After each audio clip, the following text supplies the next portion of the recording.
El libro del profeta Malaquías. Él vivió alrededor de 100 años después de que los israelitas habían regresado de su exilio en Babilonia, y su mensaje estaba dirigido al pueblo que ya tenía algún tiempo viviendo en Jerusalén. El templo había sido reconstruido hace algún tiempo y las cosas no iban bien.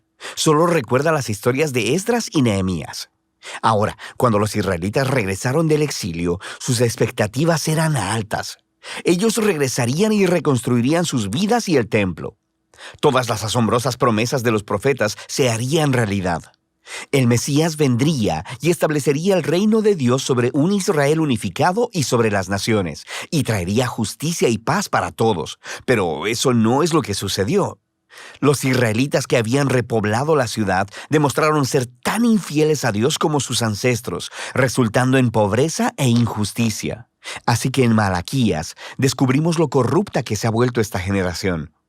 El libro está diseñado como una serie de disputas, y la mayoría de las secciones comienzan con Dios diciendo algo, haciendo una declaración o acusación. Y luego Israel estaría en desacuerdo o cuestionaría la declaración de Dios, y luego Dios respondería y ofrecería la última palabra. Esto sucedió 6 veces. En las primeras 3 disputas, Dios expone la corrupción de Israel, y en las últimas 3 disputas, Él confronta su corrupción. Y la impresión general que obtienes de estos argumentos y disputas es que el exilio fundamentalmente no cambió nada en el pueblo. Los corazones de Israel están tan duros como siempre. La primera disputa empieza cuando Dios dice que todavía ama al pueblo de su pacto a pesar de sus fracasos. E Israel objeta de manera grosera, diciendo, ¿de qué manera nos has mostrado algún tipo de amor? Así que Dios les recuerda de cómo en su gracia eligió a la familia de Jacob, su ancestro, para convertirse en la portadora de las promesas del pacto de Dios en lugar de a la familia de Esaú, su hermano, quienes eventualmente quedaron en la ruina. Recuerda las historias de Génesis y el libro de Abdías. Así que desde esta primera disputa, Israel se expone como suspicaz, dudando del amor y la fidelidad de Dios. La segunda disputa expone un problema con el segundo templo de Israel. Dios acusa al pueblo de despreciar y de profanar el templo, y el pueblo refuta. ¿Cómo te hemos despreciado? Así que Dios responde enfocándose en el pueblo, en cómo traen ofrendas vergonzosamente patéticas con animales enfermos e impuros que muestran que no valoran ni honran a su Dios. Pero no es solo el pueblo, también los sacerdotes que administran el templo. No solo toleran, sino que participan en estas formas de adoración corrupta. Desde arriba hasta abajo, el pueblo de Dios ha demostrado ser infiel. En la tercera disputa, Dios acusa a los hombres israelitas de traición para con Dios y con sus esposas, lo que por supuesto ellos niegan. Y Dios expone la tóxica combinación de idolatría y divorcio que está teniendo lugar. Tienen a hombres israelitas casándose con mujeres no israelitas, y luego adoptando en sus hogares la adoración a los dioses ancestrales de sus esposas. Recuerda la historia de Nehemías capítulo 13. Así que Malaquías conecta esto con una ola de hombres divorciándose de sus mujeres sin una buena razón. Y el pueblo no tiene problema con esto. Y Malaquías dice no. Es una traición a su pacto con Dios. Así que Malaquías pasa al segundo grupo de disputas que confrontan la rebelión de Israel. La cuarta disputa comienza con los israelitas acusando a Dios de negligencia, diciendo, ¿dónde está el Dios de justicia? Ellos ven injusticia y corrupción abundando, y Dios no parece hacer nada. Así que Dios responde diciendo que Él enviará un mensajero que preparará al pueblo para el regreso personal de Dios en el día del Señor. Él vendrá como fuego para purificar a su pueblo y para remover la idolatría y la inmoralidad sexual y la injusticia, para que solo el remanente fiel sea su pueblo. En la quinta disputa, Dios llama al pueblo a volverse a Él, a lo que el pueblo responde, ¿cómo podemos regresar? Así que Dios confronta su egoísmo, les muestra cómo han dejado de ofrecer diezmos de sus ingresos para el templo. Esa palabra, diezmo, solo significa una décima parte.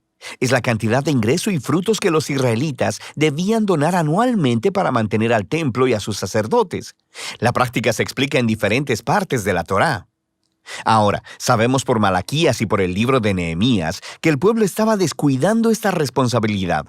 Así que el templo se estaba deteriorando. Y Dios los confronta. Él dice que quiere bendecirlos con abundancia, pero solo si ellos van a ser fieles. En la disputa final, el pueblo acusa a Dios y dice que servirle no tiene caso.